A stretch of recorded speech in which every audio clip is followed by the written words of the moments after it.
Well, as you can see, winter has well and truly arrived here in the UK, and that means for a lot of us, we're going to have to adapt our training plans to stay cycle fit over the next 5 months or so.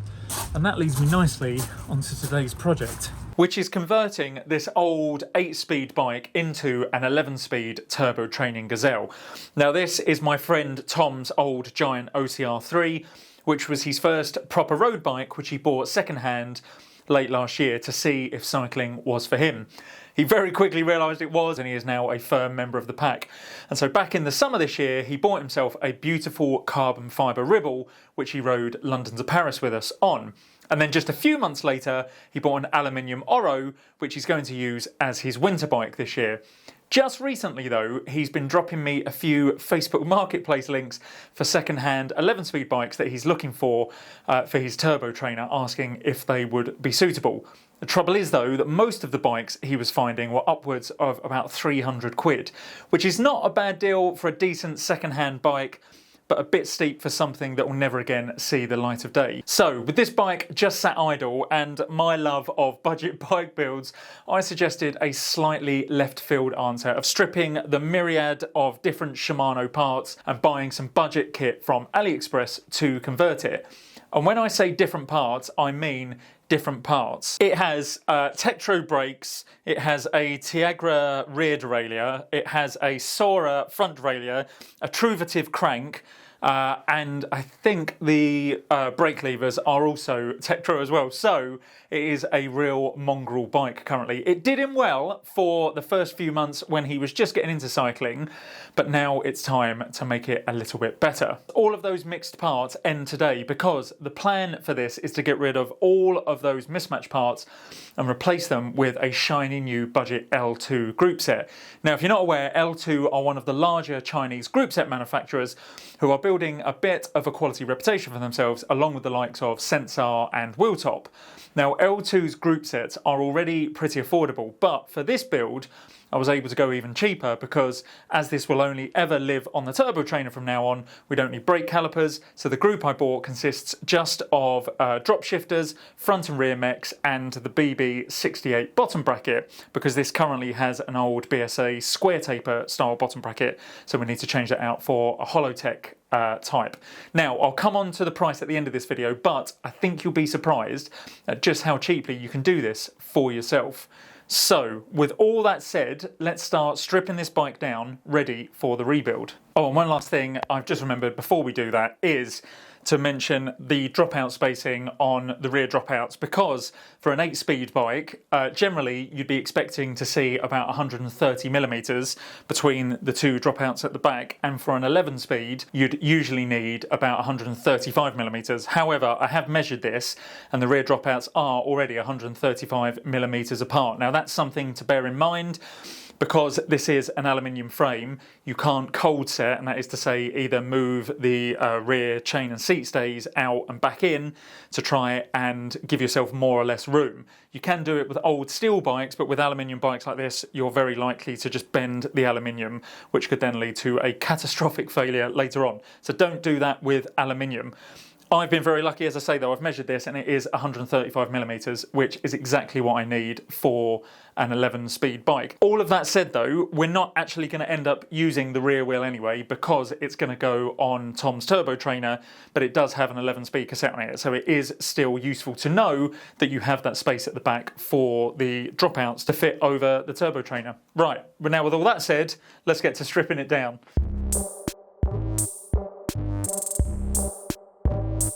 Okay, well, I've immediately come up against the problem because I've just realised there is no quick link on this chain. So rather than using my chain pliers, I'm going to have to use the chain breaker. It doesn't really matter because we're not going to be using this chain again afterwards. We've got a brand new one with the group set, but it just shows you that you can fail at the first stumbling block before you've even started.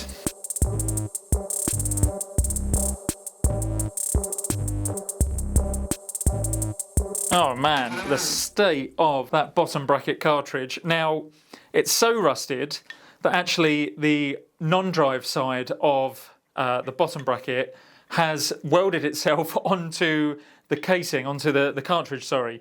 Ordinarily, the main part of this cartridge would screw in on the drive side insert. and then you would put the non-drive side in as almost like a lock ring to keep it in place. I had real trouble undoing the non-drive side first of all, which again you would normally do to try and unlock it, and then you would take the full part of the barrel out. I had some problems, and now I see why, because that is completely rusted and crusted, and it's left this side of the bottom bracket still in. They do, unfortunately, look like plastic bottom bracket cups, which is fairly annoying, and I'm hoping that I'm not going to have any problems getting this one out, because I have known it before where you use a metal tool on plastic fittings and you can end up pulling all the teeth out and it doesn't come out properly. So hopefully that doesn't happen. Hopefully I'll be able to put the tool in and get it out quite simply, but yeah, that has seen better days. There's no maintaining that. That's going to go straight in the bin.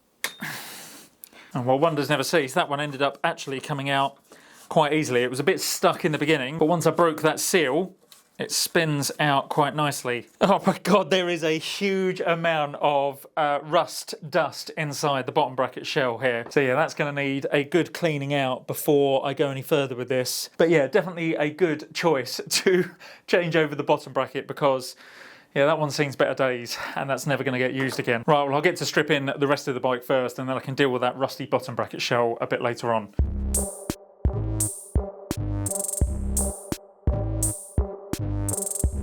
Right, well that is most of the components off. However, I am unfortunately going to have to take the bar tape off, which means I'm going to have to redo it later. And if you've watched any of my previous builds, you'll know that I absolutely hate wrapping bars, but it needs to be done because whereas we're not going to use brakes on this bike, we are going to use shifting. And because these particular shifters have the shift cables coming out of the side of the hood, rather than going underneath the bar tape, I am going to have to run them with the new L2 shifters. I'm going to have to run them with the cables under the bar tape. So this bar tape has to come off. Now, if you were swapping out a set of shifters that already had the cable housing and the cable going underneath the bar tape, you may be able to get away with just fully undoing the retaining screw on the shifter itself, pulling the whole shifter off, leaving the retaining screw on there, and then when you put your new shifter on, you might be able to screw it down on top of that.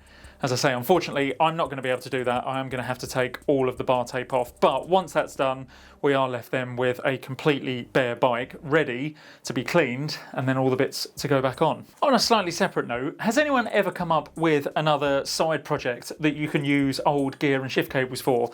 Because the amount of builds and maintenance videos and just general bike upgrade videos that I do, I end up with quite a few shift and brake cables. So if there's any sort of bike related creative project or task that you've used these for, please let me know, because if I'm able to use them for something else a little bit arty, then I'd like to, but otherwise for now these are going in the bin.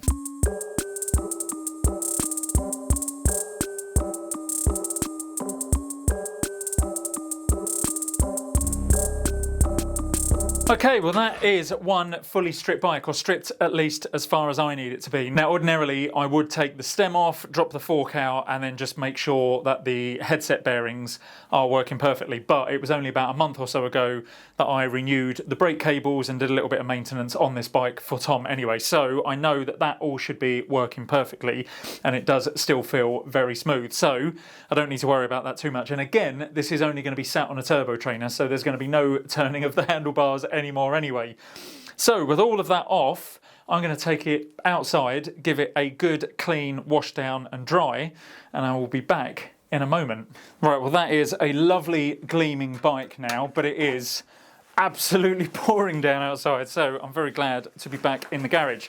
So yeah, as I say, the bike is now fully clean and gleaming, but before I put all of the brand new components on, let's take a look at them. Okay, so starting off, we have the right and left L2 R9 shifters. Now this is part of the R9 group set, although, as I say, I haven't got the full group set. I do have the R9 components. So we have a set of R9 right and left shifters, and then we have the R9 rear derailleur and front derailleur, and it also comes with a KMC X11 chain. Now, I don't imagine that that is a true KMC chain for a second, but it came with the group set, so that is what I will use for now. Then we move over to the BB68 bottom bracket. As you can see, there is a lot less rust on that than there was the old one, so that should be just the ticket. And then finally, we move over to the crankset. Now, this is a Z-Race crankset, and it's exactly the same crankset that I had originally on my carbon fibre bike. Now, when I originally bought that, that was about £45–50, but now the price of this has gone up considerably. And again, I'll mention all the prices at the end, but there are cheaper versions than this, but I went with this one because this isn't my bike build. If it were my bike build, I probably would have trialled a slightly different crankset, but I know this one is tried and tested. I've used it on my bike before, and so therefore I can trust it, so I was happy to use this on Tom's bike. But essentially, that is it. That is all we need to create this entire build. So now we've gone through that, let's get it put on the bike. Oh, but actually before I do that, just one thing to mention is when you're buying the particular group set that you want, just make sure that you get the correct type of front derailleur. Now, the front derailleur bracket on this frame is a braze-on type, which is why I've gone for the braze-on type here. They do come in clamp-on, which is like a ring that goes around the seat tube. You can get those as well in the L2 R9. So as I say, just make sure that you get the right type of front derailleur for the frame that you're using. If you happen to have a group set that you're just going to use on this, but it doesn't match up with what you've got on your bike, say you've got a braze-on front derailleur, but you need a clamp-on mount, you can actually get just the clamp that then has a braze-on style attachment to it, and then you can attach the front derailleur to it. So yeah, there are options if you have a few mismatched parts. Okay, so with all that said, it is now time to get all of those components on the bike. So I'm going to start with the bottom bracket, and then I'm going to put the crank in, because then that will tell me whereabouts I need to put the front derailleur. Then I can work on the rear derailleur before moving up to the front of the bike with the shifters and the dreaded bar tape. Right, let's go. Now, one thing to point out just as I'm screwing these bottom bracket sides in is that I've mentioned this in a few videos actually, but it always bears repeating, is that when you put in a bottom bracket in, generally speaking, the newer European bottom brackets, both sides will screw in towards the back of the bike. So when you're screwing in the drive side here, you're going to be screwing it in anti-clockwise. So it's going to feel counterintuitive. It's going to feel like you're unscrewing it. And then when you put the non-drive side in, you'll screw that in the normal fashion. But again, both sides will be going towards the back of the bike. Now, that's not true for all bikes. There are some Italian bikes that have a bottom bracket that spin in different ways, and to be honest, there are around about 50 different bottom bracket standards, including press fit, screw fit, and all manner of other things. So it's always best to check exactly which bottom bracket shell you have and which bottom bracket you need for that, and then which way it actually fits in before putting it in your bike. But this one being a Shimano BB68, as I say, both sides turn in towards the back, so that's what I'm doing.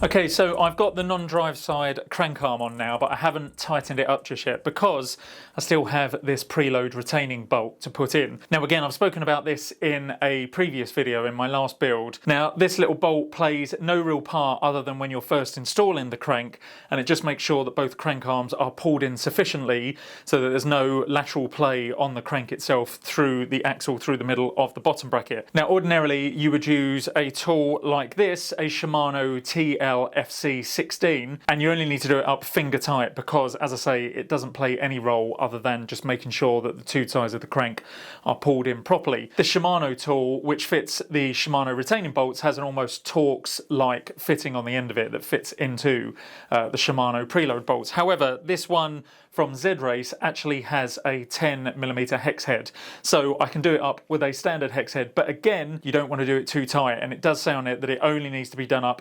0.7 to 1.5 Newton meters, so very, very small amount of force needed on this. So I'm going to use my torque wrench for this, get the 10mm hex head on, and get this installed. Okay, that's sufficiently tightened up now, and the crank is spinning nice and smoothly. With new cranks, they never really spin that long, so don't be too alarmed that it stops after a couple of rotations. But I can tell and I can see that there is no lateral play in that crank whatsoever. So the axle is in there nice and snug, and the two sides of the crank are pushed up as they should. So now I've done that, I can do up the pinch bolts on the non-drive side of the crank and then get on with putting the front derailleur on.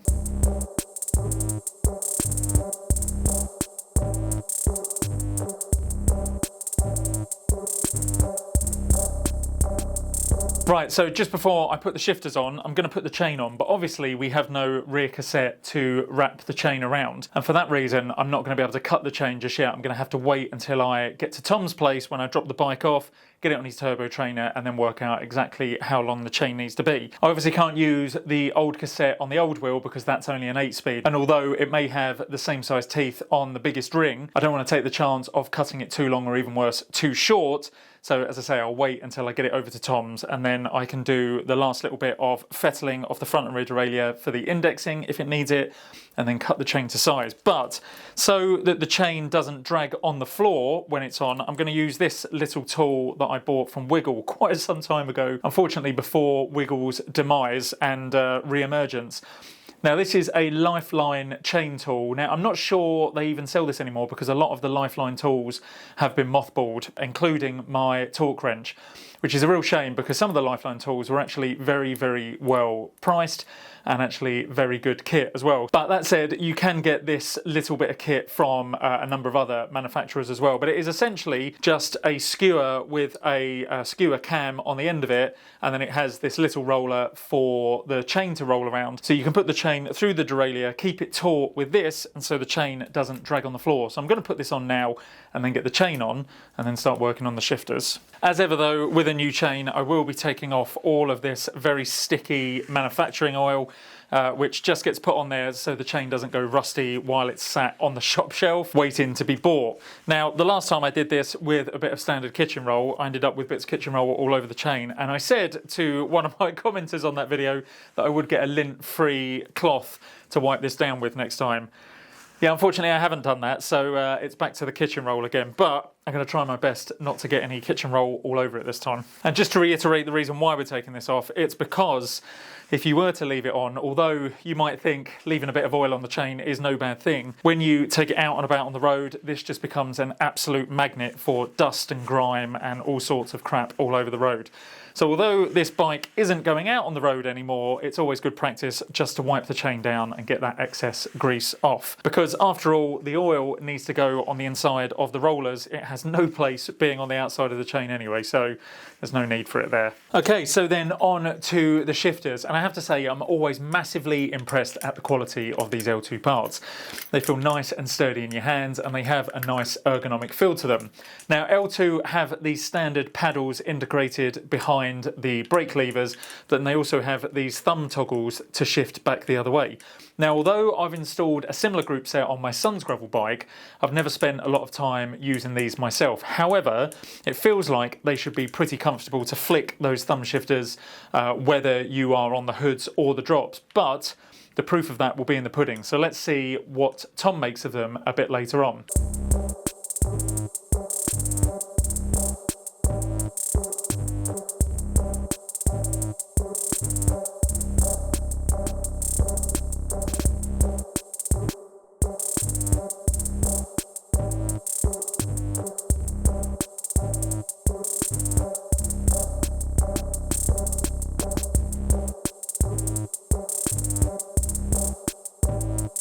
Okay, so that is the shifters put on, the cables run.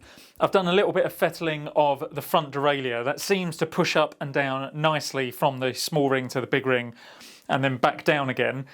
Now, I'm sure I probably will have to do a little bit more fiddling with it once I get it on the turbo trainer, because how it pushes up and down from the small ring to the big ring will also be determined by where the chain is sat on the rear cassette. And obviously, because it's in a single position at the moment, it's not moving up and down the cassette. The chain line will move slightly when it goes onto the cassette. So again, I will have to fiddle around with that when I get it over to Tom's place.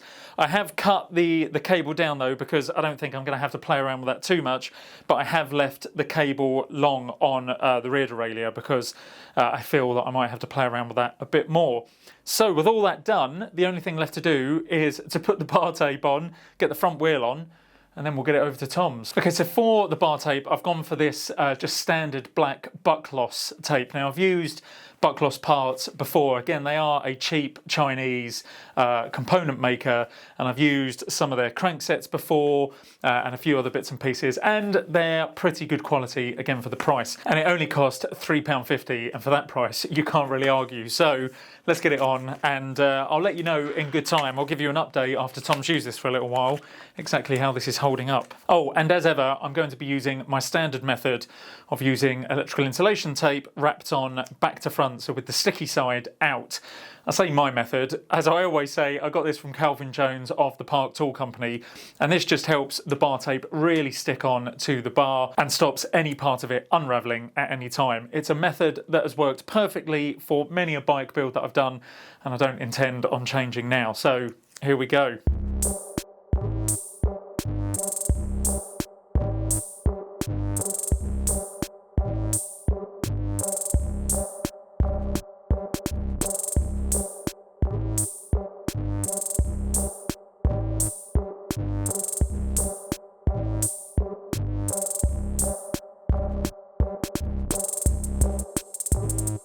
Okay, so with that bar tape on and the front wheel reinstalled, we are pretty much finished, and the only thing left to do is get the bike over to Tom's and get him set up on the trainer. But before we do that, let's have a little talk about costs. Now, if you don't already have a frame like this, then there are literally hundreds of aluminium ones on AliExpress that you can pick up for around £100 delivered. And given that they are aluminium, you wouldn't necessarily need to have the same quality concerns as you might with a complete no-name carbon fibre frame. Even more so when the bike will never be subjected to the elements outside anymore either. You will of course need a front wheel for the bike though, but again, if you look on Facebook or websites like FreeCycle, you should be able to find a suitable 700C wheel very cheaply, if not free. So, with cost in mind, how much money will you have to drop if you wanted to complete a conversion like this yourself? Well, for the partial group set with shifters, front and rear mech and the chain, it was £91, which I think is an absolute steal. However, I mentioned the crank going up in price earlier because when I bought it, it was around £45, but this time I paid 83 quid for it. Now again, if I was building this bike for myself, I probably would have gambled on something a bit cheaper because you can get cranks for as little as £25 to £30 on AliExpress. But as this is a bike for someone else, I wanted something tried and tested. Aside from that, the new Holotech BB68 bottom bracket was £13 and the bar tape, as I mentioned earlier, was just £3.50. So in total, this full build has cost £190, which is a great price for an 11-speed trainer bike. More important than the cost though is that this bike will now continue to see many more years of service as a trusty turbo trainer bike instead of going on the scrap heap, and there is nothing better than saving old bikes. So with all that said, let's finish this job by getting it over to Tom's place and getting him set up on the turbo trainer. So once I got to Tom's and had a look at his lovely brand new Wahoo Kicker V6, it was on to the dirty work of cutting the chain down and getting the gears properly indexed, which actually ended up being a bit fiddly. I think that was mainly down to not being able to spin the cassette freely on the turbo. And obviously, if you're indexing a standard cassette that's on a wheel and the bike's in a work stand, then it's a lot easier to spin the wheel. But regardless of that, I eventually got it done and got Tom spinning his legs for a bit of a trial on my Zwift account. Q1 very happy Tom. So there you go guys, I hope you found this one useful and it showed you that it doesn't have to cost the earth to upgrade an old bike from 8 to 11 speed to create a great indoor turbo trainer bike. So thank you very much for watching, I will see you in the next one, take care.